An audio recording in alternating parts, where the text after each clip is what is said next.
Thanks everybody for joining.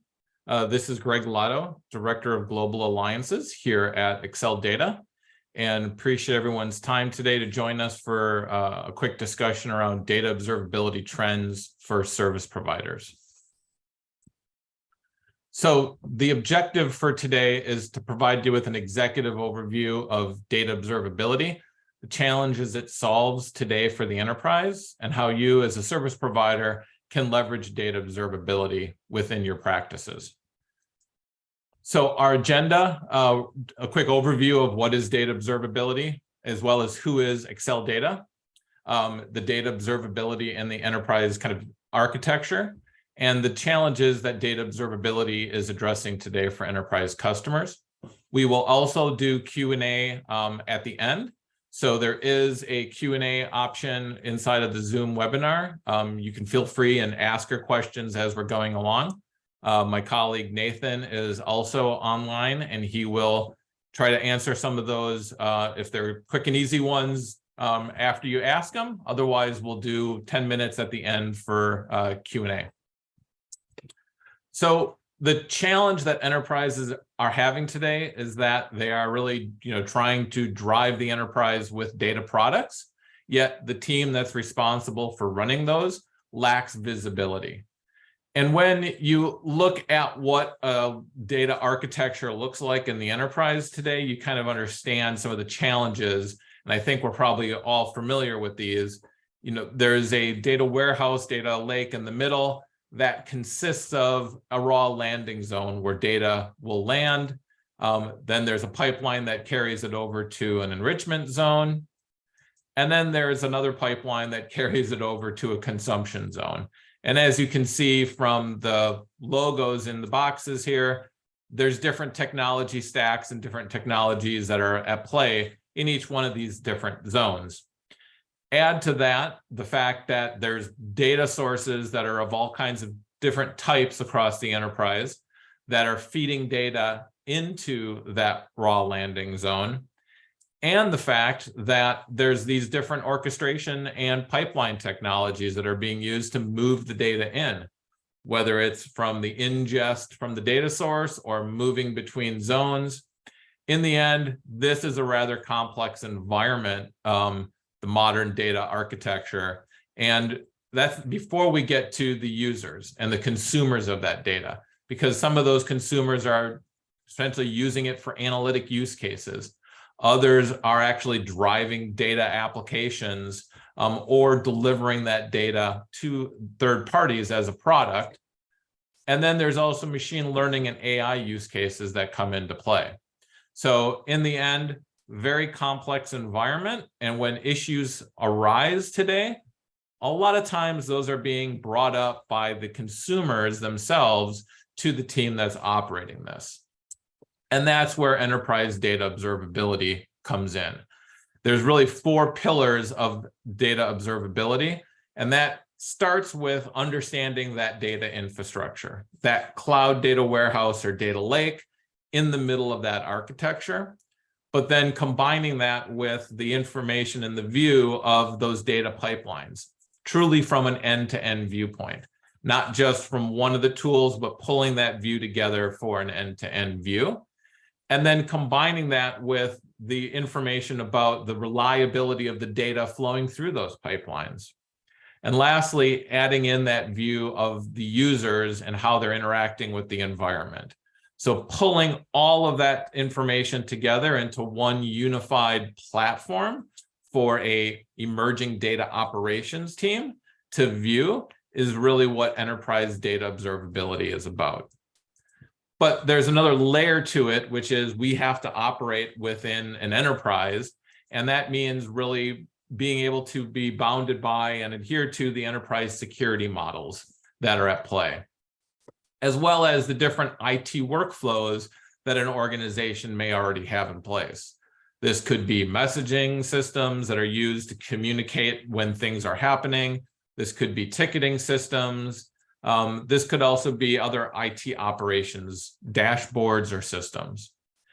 And then lastly, there's another layer here, which is that data governance and data catalog layer, where the data reliability aspects of our platform and that operational view of data reliability can be fed into to augment that data steward's view of the world. So as you can see, very large, complex problem, very large, complex architectures that are involved. And that's really the challenge that Excel Data has put upon ourselves, is to help these enterprises build and operate great data products. And the reason we feel we're able to do this best in the industry is because of our pedigree coming from the big data environments. And if you look at our key customers, these are large enterprises that are very reliant upon the data. And when you take all of our current customers and combine how much data we're observing for their environments, we're currently at over 300 petabytes of data being observed. And you may or may not have heard the recent news that was just announced yesterday, which was that we had raised another round of funding. So we're currently at about 100 million plus of funding raised to date, which will really help us accelerate bringing this platform to the enterprise market. So if we go back to that architecture, how do we actually do this? Is by instrumenting this architecture. And so there's instrumenting that data warehouse or data lake in the middle, so that we can understand not just the configuration of that enterprise warehouse, but the performance and all of the users of that warehouse, and then the consumption of all the different components and how that correlates into the customer's bill at the end of the month. You combine that with instrumenting of the orchestration pipelines or ETL pipelines themselves, and that gives us the ability to provide a combined view across the different technologies for that end-to-end pipeline view. And then lastly, we look at data reliability, where we can scan the data sources wherever that data lives. That's not just in the consumption zone, but it's also all the way across this architecture. So we really feel that the team needs to shift their focus further to the left to get that full view, be aware of issues early on when it comes to data reliability, and be able to be the first to know and the first to fix those issues across this overall architecture. Once a data observability platform is deployed, it really helps this data operations team kind of fill in these operational blind spots, being able to identify, issues that are created from schema drift, from data drift, from data quality problems or data freshness problems across the environment. This allows that operations team to truly be the first to know about these problems and the first to fix them, and then allows that team to shift their focus more to these proactive aspects of the platform, which is really about balancing out the cost of this overall environment to the value being delivered to the enterprise. So these are kind of the operational use cases around the platform. But when we kind of take a step back and look at the business challenges and the business issues that customers are deploying us for at first, customers tend to land in one of four spots when they engage with Excel Data, and then they expand outward from there. So these are really focusing on data reliability issues that they may have across this environment, or they may be a legacy Hadoop customer and have that deployed on-premise, and they're looking at migrating that to the cloud. Or they just have Hadoop and they're looking at reducing the support costs. The last one is really when they have their architecture centered around a cloud data warehouse or data lake, and really driving the operational efficiencies and that consumption visibility. And today that's really around Snowflake and Databricks is what we're seeing. So if I drill into this a little bit more, I'm going to walk through kind of some of the challenges that we're seeing in each of these areas from a customer perspective, and how we see our platform plus the services that are available from a service provider as coming together to provide a joint solution that can address these challenges. So from a data reliability, the team is responsible for providing this data to the enterprise consumers.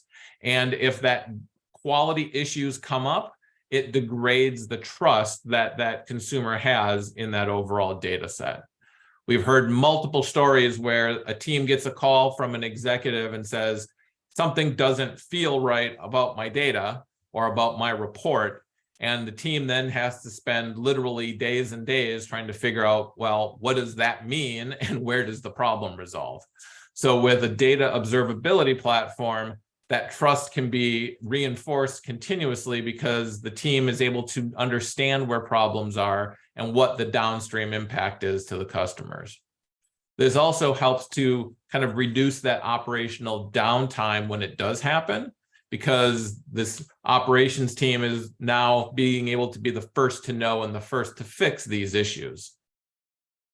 And the other aspect here is that sometimes there are legacy data quality tools that are in place, but as these modern data architectures have evolved, and as the kind of need now is really to provide a data product, the level of data quality checks and the frequency of those checks have just increased to the point where these legacy data tools can't scale to meet those needs. And that's where our modern architecture with our data observability platform really can scale to meet the needs of the new architecture and the new data product offerings that are trying to be driven off of that architecture. If I move on to kind of the Hadoop side of things, if a customer is running Hadoop, they're currently really facing one key issue right now, which is that they're being forced to upgrade to CDP by Cloudera. And this is really creating a lot of problems for them around the budget that they have for Hadoop, specifically if they're migrating Hadoop, and that migration plan. So all of a sudden they have a plan and it is unexpected cost and unexpected task of a migration is throwing all of that kind of sideways. And so that's where there's another aspect that Excel Data can help, and that's around our open data platform, which is an open source distribution of Hadoop, which we will fully support, and that we are also involved from the backside as a contributor on. So that open source distribution allows a customer to sidecar move over to that running instance. And then with our data observability for Hadoop, they can see what the performance is of that environment. And we'll also provide an SLA around Sev1 resolutions because of that data observability platform being deployed. This really helps the customer also kind of meet their SLAs to the business when they're running Hadoop, as well as kind of understand that operational stability issues that sometimes they're still dealing with a Hadoop environment. And when they get to running and migrating to the cloud, the great aspect is Excel Data is there to support them on both environments, because our platform runs on Hadoop and it also runs on those cloud platforms that they're migrating to, giving them that pre and post view. So this is ways that if customers are running Hadoop, we're able to help address these issues that they're having. And that can be applied to service providers who may be running that as a managed service as well, where operational efficiencies are achieved. And the reality is, as everybody moves to the cloud, the Hadoop resources are getting harder and harder to find. That's why we've codified a lot of the expertise there into our data observability platform. As a customer is moving to the cloud, it's kind of interesting. The one thing I hear most often from the person running that Hadoop cluster is, I don't even know what data is in my cluster. So there's a whole aspect of understanding their Hadoop cluster, which is kind of the precursor to putting in place a migration plan. But then as they look at moving, it's really understanding the data that is being fed into Hadoop today and how to remap that to the cloud. And while you're doing it, increase the data quality. So there's a couple of aspects here that really complement migration efforts that a service provider would be offering around Hadoop with our data observability platform. It's right-sizing the Hadoop environment today, understanding what's in it, getting the data quality up before migration, validating that migration of the data to the new platform, and then observing the new platform as well. So a client really has that kind of pre and post migration views. The last one that I will talk about is this aspect of when the customer is fully in the cloud. So there is the whole aspect of the efficiency and the consumption visibility of Snowflake or Databricks. The challenge that we're seeing, especially in today's macro environment, is around the view of the consumption. Everybody is looking at these kind of opaque cloud costs as an area where they can save money today, and being able to show what is the consumption and how does that align to the business value is really critical. So what we're seeing is a lot of interest around being able to offer a Snowflake or a Databricks optimization assessment for a customer to come in and give them that initial view of how is their world working and where can it be further optimized as a next step from that assessment. And that's where our data observability platform can plug in, pull out all of the information about their environment and do the heavy lifting of that. And then once we're in there, we're essentially doing a continuous health check across that environment, which allows the environment to scale more naturally and actually, addresses some of the other operational team challenges that clients are seeing. Because as clients have adopted these technologies, they tend to take off very fast, and deployments kind of grow faster than the administrative expertise, or they just can't find the talent to scale the administrative team as fast as the users. And so again, taking the knowledge about these environments and codifying it into our data observability platform and having that one place that covers the data warehouse, the pipelines, and the data reliability helps the teams from both of those perspectives. So that can be applied from a service provider on an engagement model to the customer, or even from a managed service provider perspective. So there's a number of areas that we're helping customers. And I think the big challenge really comes down to, who are those customers? What data observability is really being highly adopted by the Global 2000. Companies that have hundreds of terabytes of big data on premise or the cloud. This, we're seeing a lot in telcos and financial services, healthcare, retail is starting to become even a bigger thing. These digital data firms. It really is a horizontal play that cuts across the different industries because we're addressing that horizontal technology that's underneath it all. And these are hybrid environments. This can be on-premise, this can be in the cloud, and the decision, it will change who's really driving this. Who is responsible for operating this environment can vary from customer to customer, but tends to include the CTO, the CDO, director of data engineering, or a data ops lead if somebody is evolved to the point of creating that specialized group. So a lot of complexity here and a lot of challenges that these teams are dealing, and that's what Excel Data is here to help solve.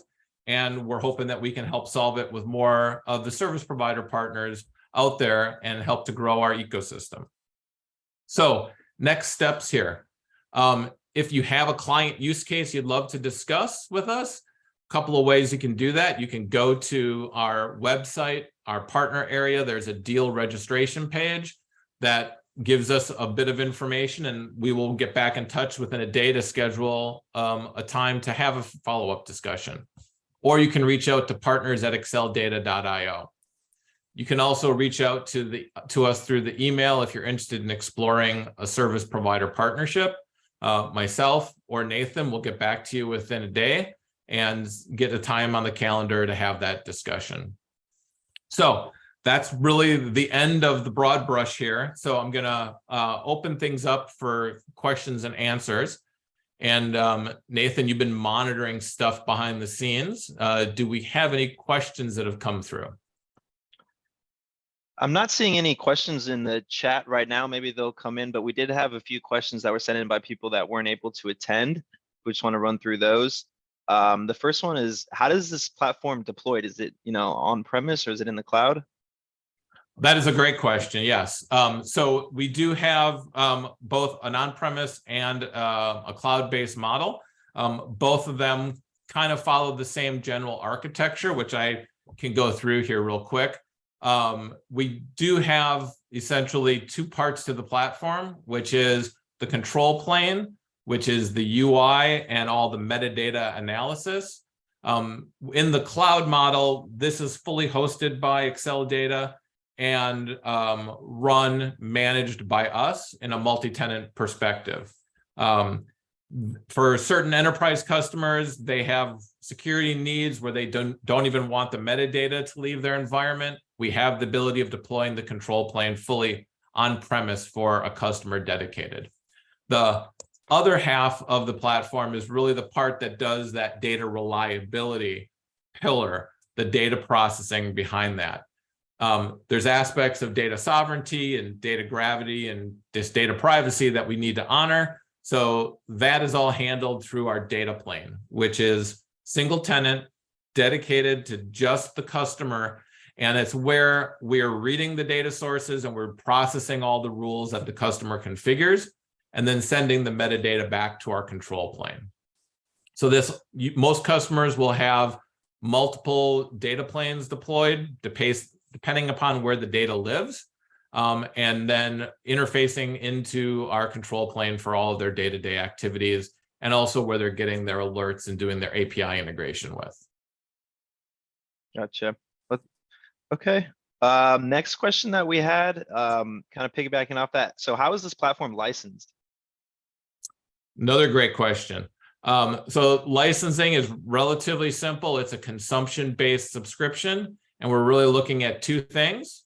When we're looking at that cloud data warehouse or data lake in the middle, it's looking at the number of warehouses that are there or the number of workspaces from a Databricks perspective, and tiering off of that.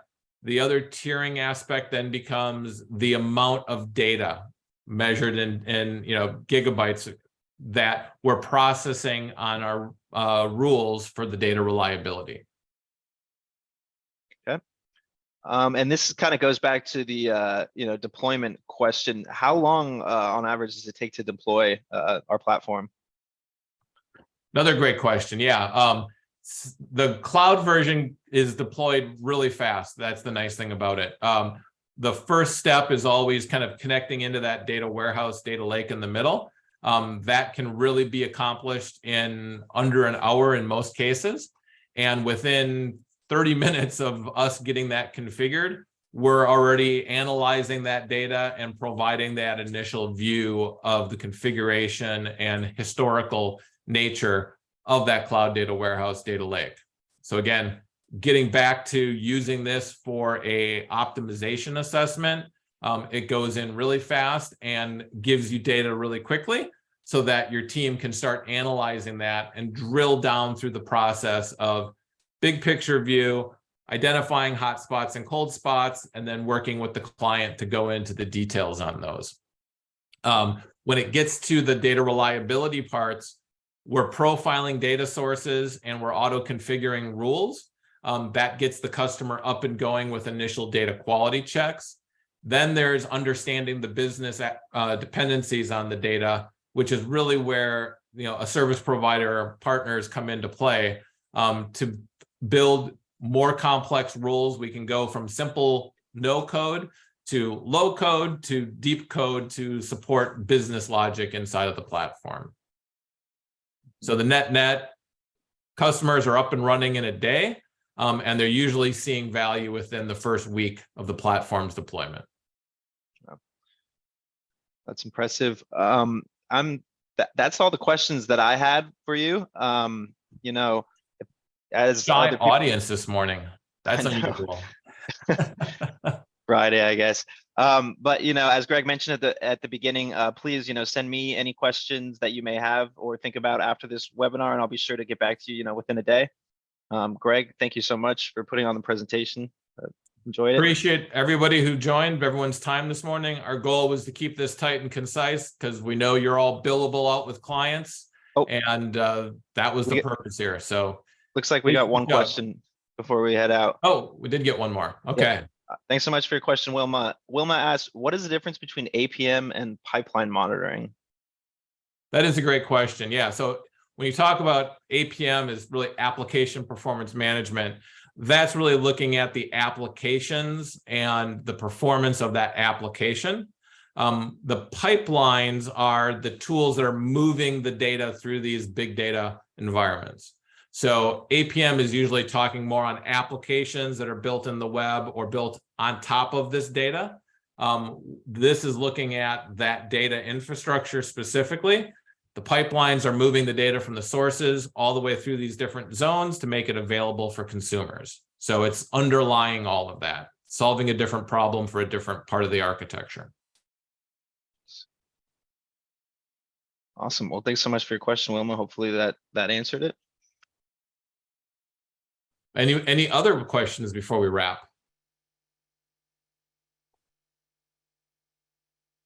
It's like people are looking forward to the weekend already. It is Friday. So we appreciate everyone's time on a Friday and looking forward to hearing any other questions that come up. Feel free to reach out through the email, partners@exceldata.io. Nathan and I are here to help. All right. Thanks, everyone. Thank you guys so much. Bye-bye.